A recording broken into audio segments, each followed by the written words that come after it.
there's a lot of people, you know, talking that aren't even in the division, that they're not even in the testing pool.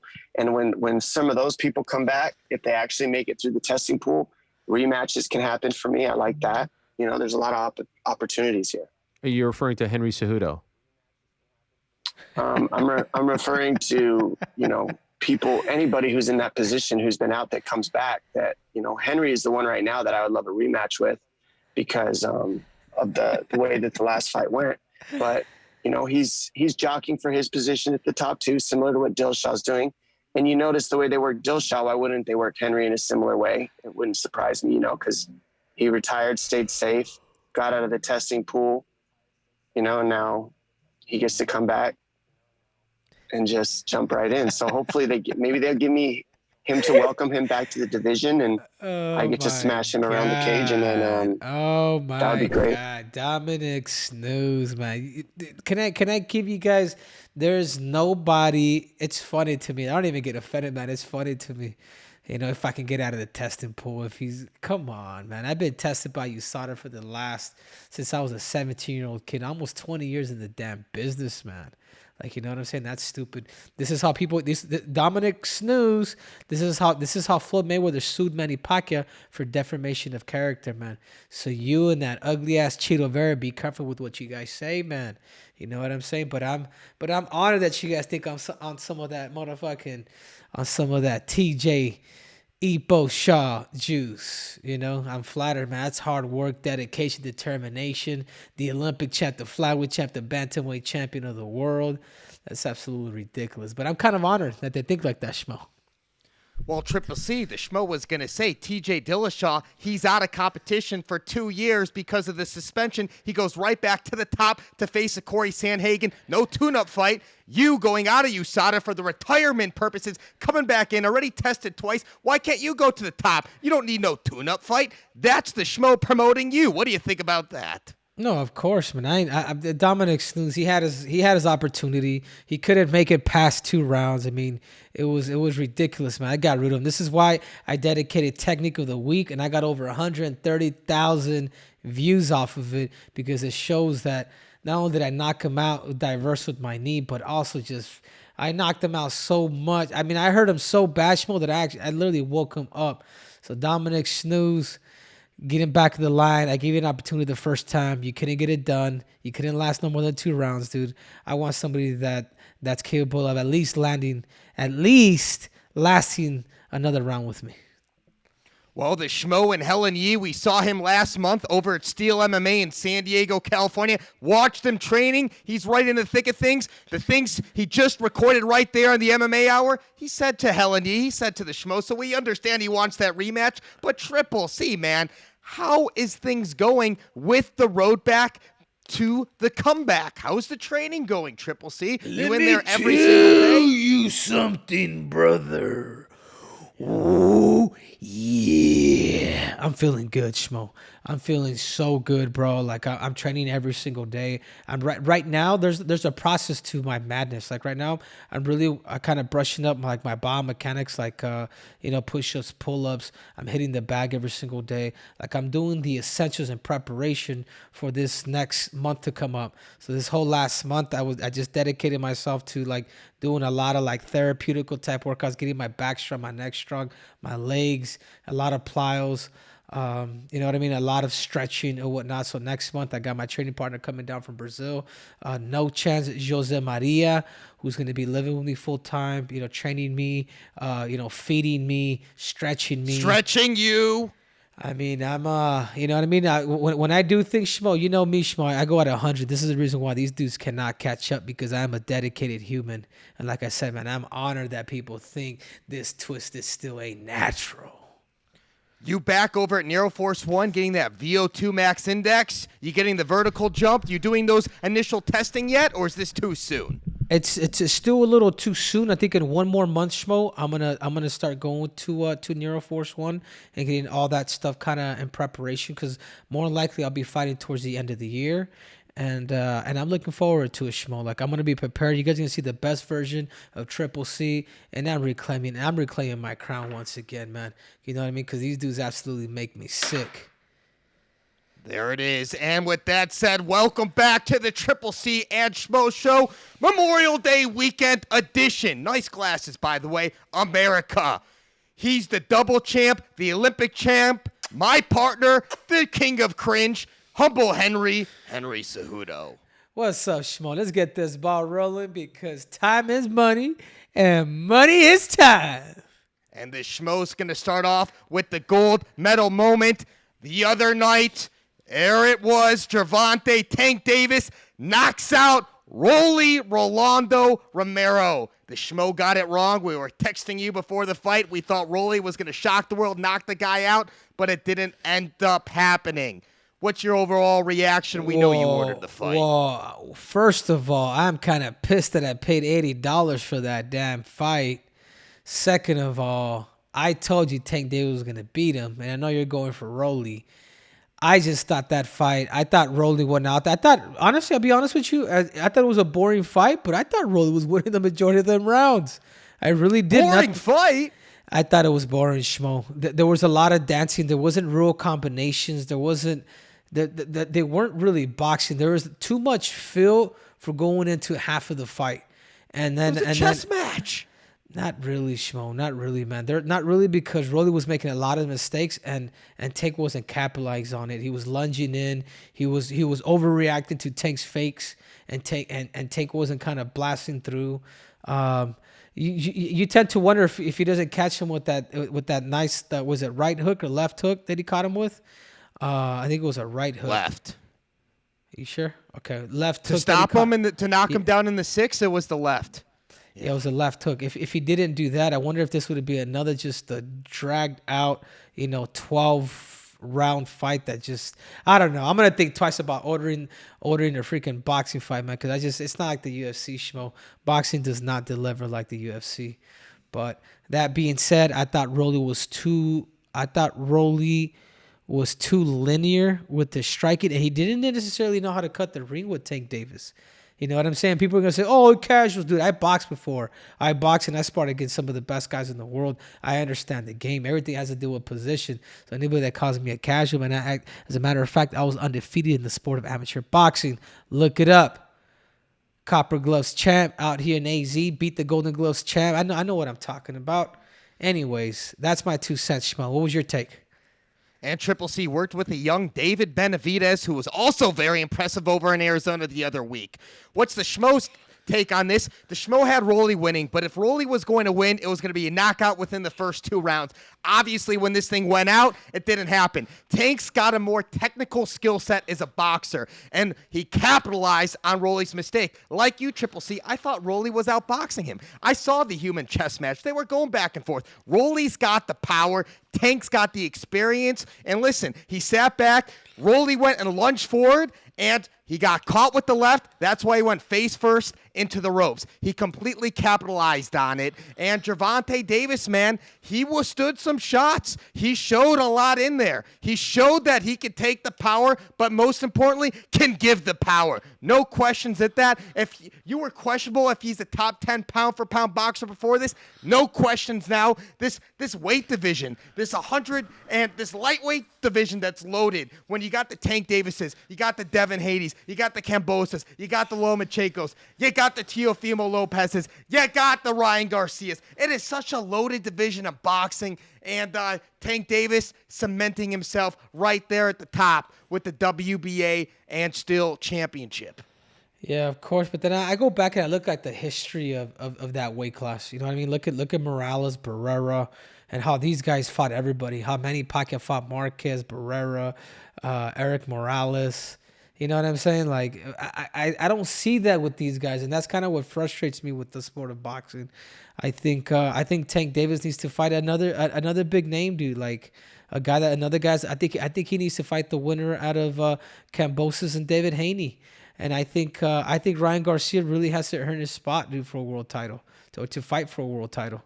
You know, he's still, and he's a great boxer, man. I'm not gonna deny, man. Ryan Garcia is a great boxer, but he's a social media whore. You know what I'm saying? Like that's what he does, man. This is why even if you watch Showtime when they started introducing the fighters, they're like, you know, they was like, yeah, he's Ryan Garcia, not much of a boxing, you know, talent or threat, but he is a social media presence.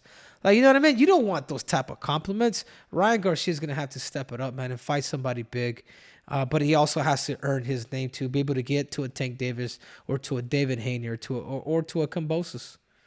I believe Ryan Garcia's got a fight in July. He gets through that. He wants Tank Davis next. It was all over all the boxing websites, all the boxing YouTube channels. The Schmo saw that. But listen, if the best fight the best, I'm not opposed for Gervonta Davis to be fighting a Lomachenko next. I think that would be an excellent fight if we're going to have to wait for the Ryan Garcias, if we're going to have to wait for the winner of Kambosos and Devin Haney. Why not have that fight? The Schmo loves that. But let's get to boxing and the best fighting the best. Wanted to ask you this, because we're going to get your top 5 pound-for-pound boxers right now. But before we get to that, wanted to bring up Canelo's name. Canelo versus Triple G. That's officially booked for September. You know, we're not going to see the Bivol rematch right away. We're not going to see the Usman fight. What do you make of Triple G Canelo? They're going at it again. What do you like? You know what? Man, I think this fight, especially Canelo coming out of a loss. I was just talking to Uncle Mike, that is the legendary Mike Tyson, and you know, he was telling me, he's like, right now, he's like, right now the time to beat Canelo is now. You know, he does got a chip in that shoulder, but he might fight emotional. And you know what? He might be right, man. And I think Triple G kind of having that chip on his shoulder from losing to him and seeing what Bivol did, like there's a game plan set in place. And I think Triple G is going to be a lot more defensive in this fight and really kind of pick his shots with Canelo. You know what I mean? So I think that fight is up in the air. Obviously, I'm going for Canelo. I want Canelo to win. But, man, I wouldn't count Triple G out. I really wouldn't. Wouldn't count him out at all. He's up there in age. These guys have fought each other. They've been all close fights. And now is the time. If Canelo's to be beat by a Triple G, now is the time. But the thing is, Canelo's got a lot to prove. This isn't just one of the best boxers of our time. He's one of the best boxers of all time. And I think he's going to be on a mission to prove that. When have you seen Canelo lose back-to-back fights? The Schmo can't see it happening. We really can't see it happening. So I think he will prevail for that. And with that said, Triple C, now's the time the Schmo wants to get your top 5 list for pound in boxing right now. Who do you got? Okay, number 1, you know I'm going with the man, the only, and I always said this at the beginning, man, the guy that has power on both of his hands, none other than from Nebraska, Terrence Crawford. I mean, that dude could scrap, dude. When he fights Errol Spence, he's going to put Errol Spence away. You guys are going to see that the fact that there's levels up here. I believe he's going to go up to 154 pounds, take out Charlo, and I think his mission is to eventually go up to 160 pounds. I think Terrence Crawford is special. He has power on both his right like he does on his left, so for that reason, he's pound for pound. Number 2, I'm going to have to go Canelo Alvarez, man. Canelo Alvarez, yeah, he took that loss, but guess what, man? He took that chance of going up and skipping a whole weight class to fight, you know, to take that fight with Bivol, and eventually, okay, he lost. Number 3, I'm gonna have to go with the heavyweight. I'm gonna have to go with the heavyweight champ right now. I put him ahead of Tyson Fury and about anybody else right now, just for the simple fact that he's undefeated, and that I'm talking about Usyk. You know, the Ukrainian nightmare. I mean, the dude is super technical. He's an Olympic champion. He's a cruiserweight that went up to heavyweight, and he was able to beat Anthony Joshua. He's undefeated, man. I'm giving him the number 3 spot. Number 4, even though he has a loss, even though he lost to Teofimo, he probably had a bad night, but I have to go with Vasily Lomachenko, the 2-time Olympic champ, multiple-time world champ, and I believe in 3 different weight classes. I mean, he's very diverse, very technical, and I don't think anybody wants to necessarily fight him at 130 or 135 pounds. That's the guy that everybody's dodging. That's the guy that everybody's happy that no longer has a belt, and everybody else can scramble and kind of take the scraps. But I still believe he's one of the pound for pound, so I'm going to put him number 4. And number 5, even though I think maybe Gervonta Davis could beat Vasily Lomachenko, but he hasn't proven it yet, I'm going to have to go with Tank Davis. Tank Davis, 25 fights, 22 knockouts, I believe. I mean, the dude is the dude is proven to have knockout power that's extremely vicious at a weight class where you don't necessarily see people put people out, but that is Tank Davis. So that is my top 5, Schmo, and I don't know what you got. You ended it with I don't know. The Schmo doesn't know how you left off Errol Spence Jr. from your top 5. You smoking crack, Triple C? What's going on with you, man? No, hold on. I think he's smoking crack. Because if he really wants to be in that pound for pound list, he should have fought some of the big names at 147 pounds. And the biggest name right now is Terrence Crawford. And just for the simple fact, next. Yeah, but just for the simple fact that he's been dodging him, man, like he's not in my top 5, unfortunately. Well, that's the politics. Or top 10. No. He doesn't want to fight him. Errol Spence wanted to fight him. A fighter knows when a fighter wants to fight, and I know Errol Spence respects the crap out of Terrence Crawford. So for that reason, I don't even know if I put Errol Spence in my top 10. Oh, man. All right, the Schmo's going to go from 5 down, and we're going to justify why this fight hasn't happened yet, but is going to happen next, and why Errol Spence is at the top of this list. Number 5, we're going with the Gypsy King Tyson Fury. Heavyweight champion, never technically lost. Obviously, we have the draw against Deontay Wilder, but he's put everyone out. The linear heavyweight champion of the world, taking out Klitschko. The only thing preventing him from why he's not 4, 3, 2, or 1 is because he never got the opportunity to fight the Anthony Joshuas, right? Or the Usyk fight, which is Usyk, who's number 4 on the list. The guy goes up weight classes. The guy is proving it. Smaller guy, got the speed, fatness, fast quickness, taking down Joshua at heavyweight, beat 2 weight divisions. The guy speaks for itself. Number 3, we go Canelo Alvarez. The Schmo had him number 1 until he lost to Bivol. I know that pushes a lot of things there, but Canelo, the risk taker. No risk, no reward. Beating all the guys, going up weight divisions, generational talent. Canelo Alvarez, number 3. And now we go to 1 and 2. We go 1A, 1B. The Schmo goes back and forth. At 1B, which you would call number 2, we got Errol Spence Jr. Listen, Triple C, Errol Spence Jr. is part of the PBC. And you know how it works. You got to fight the best of the best at your weight division and to make the fights in your organization first before you go outside. PBC's had the best 147-pounders in the world. He's fought the Danny Garcias. He's fought the Sean Porters. He's fought then the Ugases. The guys at the top of the line at 147. He's beaten them. He stopped them. And now you go to a guy who's with Top Rank, who the Schmo puts at number 1A, and who I don't think Terrence Bud Crawford's fought the same highest level of competition as Errol Spence, but we got him at 1, and these guys got to dance. Errol Spence Jr., he's got 2 of the titles. He's got WBC, and he's got the IBF. Then you got the WBO champion in Bud Crawford. These 2 are going to be fireworks. Styles make fights. Winner of this is your 1 and 2 best fighters in the world in the same weight division. Winner of this is going to be the number 1 pound for pound. I give the slight edge right now to Crawford. That could change tomorrow. You got Spence at 2. That's the Schmo's top 5.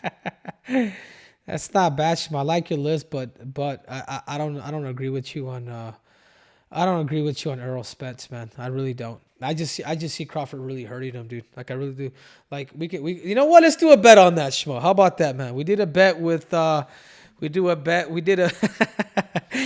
fight's got to get booked first before we can make any bets. But we're gonna bet something. We will. Even though the Schmo put number 1 at Crawford, we agreed with you there. It's just I can't believe you left Spence off your top 5. That's nuts. He has to prove it, man. Like I just want to see him fight Terrence, and maybe I am pissed at him. Maybe that's why. But I don't put him at that level. I don't. I think he's good. I think he's the second best 147-pounder in boxing, but he ain't the best. So I can't put him in the pound for pound if you're the second best out of weight class, man. I'm sorry. Man down. You know something? Go ask your friend, the number 1 pound for pound fighter in the world, Kamaru Usman, what he thinks about Errol Spence's boxing, because I know he's been inside the gym with him and he's seen him work. Go ask Usman next time you've seen him. With that said, go ahead, Schmo. Okay. Go, Schmo. No, I'm just going to transition now to MMA. I was going to go to the silver medal. Let's go, man. Well, let's get this ball rolling then, dude. Forget it. All right, here we go. All right, here we go. Nate Diaz. He's back on Twitter. He's back talking about how he's not been able to get a fight. He wants the Hamza Chimaev fight. Visa issues, weight issues, a potential wedding. Who knows what's going on? Nate Diaz, man, still hasn't been booked with the fight with the UFC, man. He's talked about Usman. He's talked about fighting in July. We got nothing. What do you make of this situation? We keep talking about it every couple of months. Yeah, I mean, I don't know, man. I don't know. I think the UFC, they wanna. I think that they're just, playing a little bit. They're playing a little bit of business with him. I think if they keep him, they really want to entice him with a good paycheck, and if they don't keep him, they want to give him a shark. So that's what we're looking at, So this is why the Hamza Chimaev, that's not a good fight for Nate. It really isn't, man. But anyways, if that's just book Nate a fight, man. I think he deserves it. He's fought the toughest competition in the UFC. He hasn't beat the toughest competition, but the only guy that he's really big name that he's beaten is Conor McGregor. But I just don't see it. I don't know what the UFC is thinking, but that's kind of my take on that. Well, my take is it doesn't even matter who he fights. He's already proven he's not afraid of losses or opponents. He got in there with Leon Edwards. I mean, that most recently. He gets in there with Masvidal. He gets in there with Conor. He gets in there with anybody. I'm not surprised he's calling out Chimaev. But what the Schmo's surprised about is he doesn't have a fight. So why doesn't he have a fight? Is the UFC not giving him a fight until he actually agrees to extend his contract? Are they using that against him, that they won't let him fight and finish out his contract? And maybe that's the stall. And if they, in fact, are going to allow him one more fight without renegotiating that contract or extending it to any sort, are they just waiting for Conor McGregor and not allowing that trilogy to pass, to sail, with Nate Diaz leaving the UFC? The Schmo doesn't know what to think anymore. It's a game of chicken right now. It's a game of who's going to blink first. And you got Nate Diaz out there on social media consistently asking for a fight, consistently saying he's being turned down for a fight. We don't get to hear the UFC side of the story until a Schmo or anyone else randomly brings it up to Dana White in a post-fight press conference. Like, we don't have enough information. It's all incomplete. Allow Nate Diaz to fight. Or as Marvin Vettori said to the Schmo a couple days ago when we interviewed him, free Nate. It is what it is. That's funny. Yeah, I'm with him, man. Free Nate, man. If you're not gonna give him a fight, dude, free him. Let him be, or he could run out his contract. And I think every fighter has a contract where they're literally able, if they don't get X amount of fights per year, like you could literally run it out, dude. So it's a trip. Yeah. Well, anyways, Triple C, I mean, it just leaves us with question marks. But something without a question mark right now is a debate. Ding, ding, ding, ding, ding. Let's go to the bronze medal movement. Right now, Memorial Day weekend here, what is the most stacked weight division in MMA, in the UFC? What do you got right now, Triple C? The Schmo can already guess what you're going to say, but justify it. Okay, I'm gonna. Well, you know how I'm gonna go. You already know my answer. It's 135 pounds. You know why? Because you have the Triple C there, the 2 division champ, the Olympic champ. That's number 1.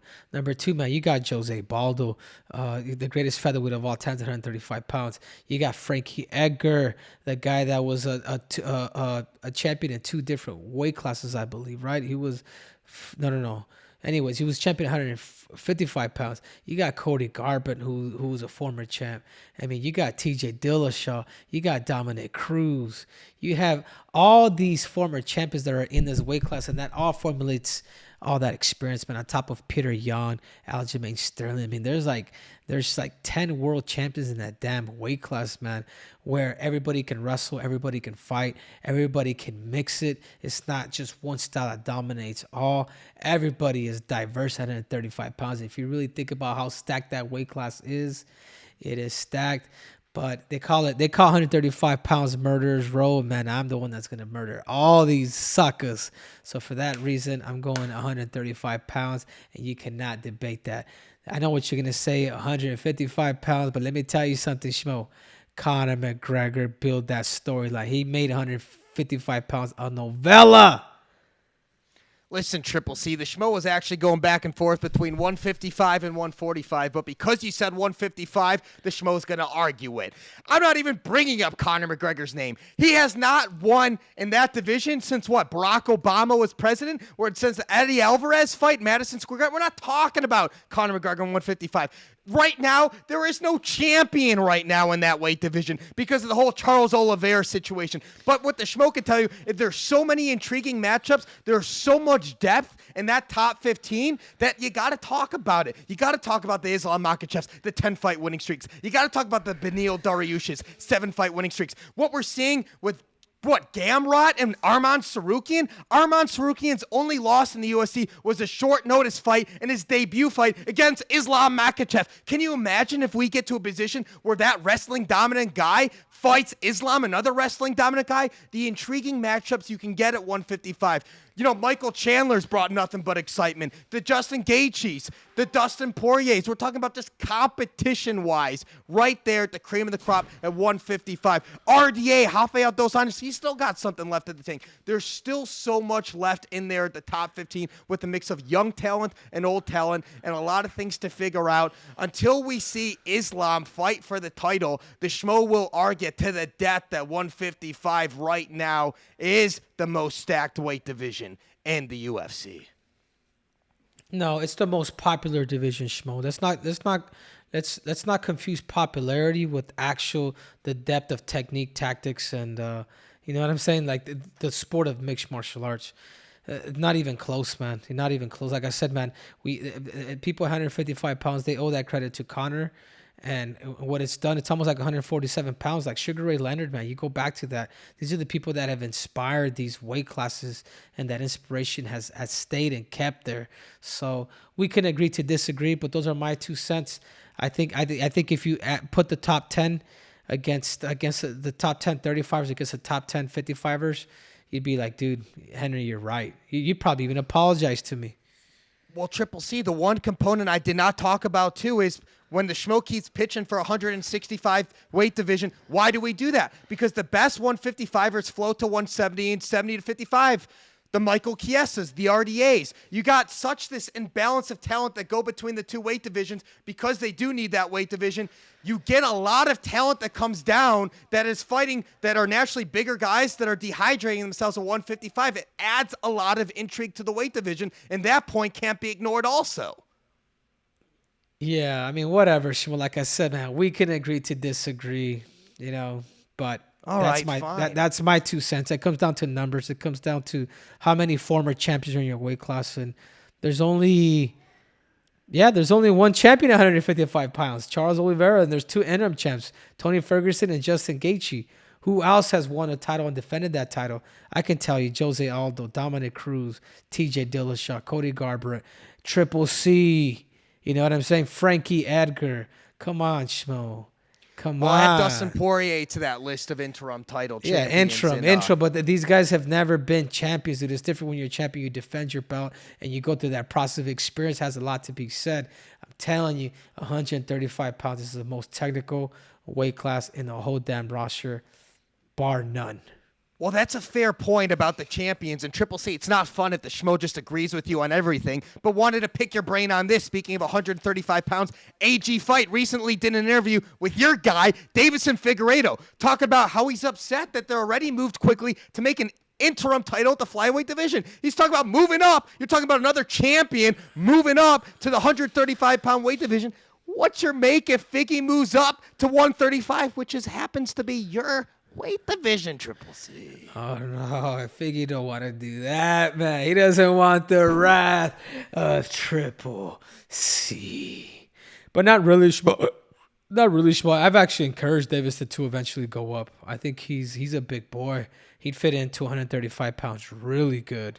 You know, I just think he needs to finish what he started. I think he needs to defend his belt. You know, I think he has maybe a couple to a few fights left at 125 pounds to eventually go up to 135 pounds. So I welcome that. I think Davison needs to. I think he needs to be happy. I think he's proven he's a 2-time flyweight world champion. I think he eventually wants to go up to 135 pounds and strike gold again. But I think by that time I'll be the 145-pound champ. So it might work out, Schmo. Wow, I thought I was getting humble Henry there, and then you went in and said, I think by that time I'll be a 145-pound champ. There it is, Triple C. We like it. But now it's time to debut a new segment. The gloves are coming off right here. We got our Ben Askren shirt on right here. World's Strongest Grip. And you know what that means. It means one thing and one thing only. Let's talk about this gloves off segment. Topic of the day, dating taller women. Triple C, you know something about that. Your lady, your wife is taller than you. The Schmo, it's got Helen. She's 5'10". She wears heels. She towers over the Schmo. She got some height there. What's your advice for all the other Schmos out there that want to date taller women that currently lack the confidence? Dude, it's all in the game, dude. It's all up here, bro. And when you have it in your head and you're driven, my girl's a damn supermodel, man. You know, she's 5'8", literally 5'8". I'm 5'4". She's got me by 4 inches. But it's all about the communications, man. How is it? Can you make her feel comfortable? Is she gonna like you? You know, and of course the appearance at first is like the first that they look at, but you got to see beyond that. Can you make a girl laugh? Can you allow her to enjoy the time that she does have with you? So if you're able to do that, man, you know, the bigger they are, the harder they fall, man. So you guys take notes from King Triple C, because I conquer these things. All right, so you conquer these things, but physically you're 5'4", but mentally you're like 6'4". So Triple C, how do you tell the audience to mentally compartmentalize that they are 6'4" also when they're standing tall at maybe 5'7"? Well, I think that just all comes down to humor and, you know, having a carefree personality. You know what I'm saying? But it's a trip. You gotta see things as a challenge. You know what I mean? Then you have to be able to accept it, because sometimes people be staring at us, especially because, you know, sometimes I think, oh, they're staring at me because I'm popular. It's like, no, it's like sometimes they see the height difference. You know what I mean? It's literally like that much. But you know, love is love, man. And if you see it that way and you're able to get past all that, it's all good, man. It's all good in the hood. If anybody that feels it the more, it's probably my wife. You know what I'm saying? So what store do you shop at to get those big ass platform shoes that you wear on the broadcast? First of all, the reason why I have to wear those, because I either wear them damn shoes or they're gonna put me in an Apple box. And I get it, man. This is business, man. You don't want to be unleveled. So to me, I have a good sense of humor, man. Like I'm not I don't take offense to it, dude. I'm gonna continue to keep wearing them, and I'm gonna buy some more. And I you know what I'm saying? Like, who cares, dude? Who cares? You know what true love is, Schmo? Let me tell you guys something. True love is self-respect. It's self-respect for the person that you are. So when you have self-respect for the person that you are, you don't care who the hell says what, when, where, or how.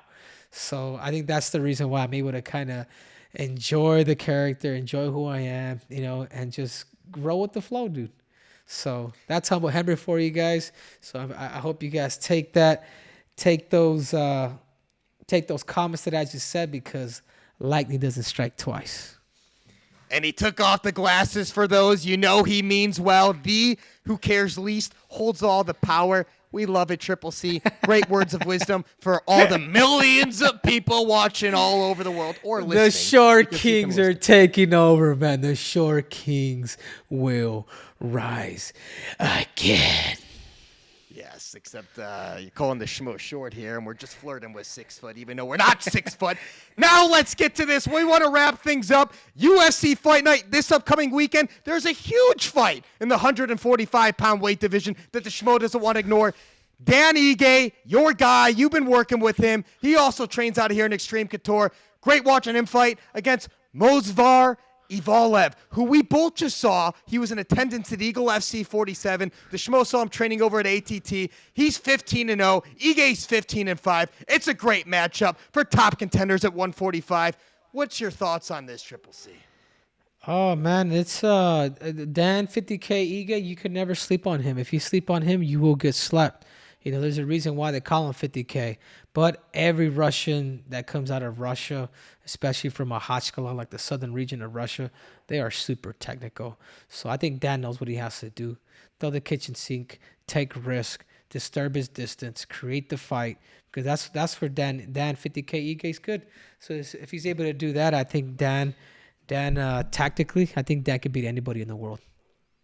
And the Schmo was trying to go on BetOnline and look for the odds, who they got favored right there. It's a great matchup. This is a great measuring stick, because if Evloev gets through Ige and stays undefeated, he might be one fight away from fighting for a featherweight title, you can argue. Ige gets the victory. He's right back on track. He stops the hype train. Both these guys are jockeying for position. Ige still wants to taste that championship gold. He had a great showing and a great test against the Calvin Cater. We see where things are going. I mean, love the fight. Love that we get to see where things are. And the Schmo actually had this as one of the top competitive divisions in the UFC right now, but we went with the 155. So, ladies and gentlemen, that wraps up another week of the Triple C and Schmo Show. Make sure you download these episodes anywhere you get your podcasts, the iTunes, the Spotifys, the Google Plays. Make sure you check us out on YouTube. Hit the subscribe button. What's your name? I am Triple C. I am the Schmo. We will deliver, and we are.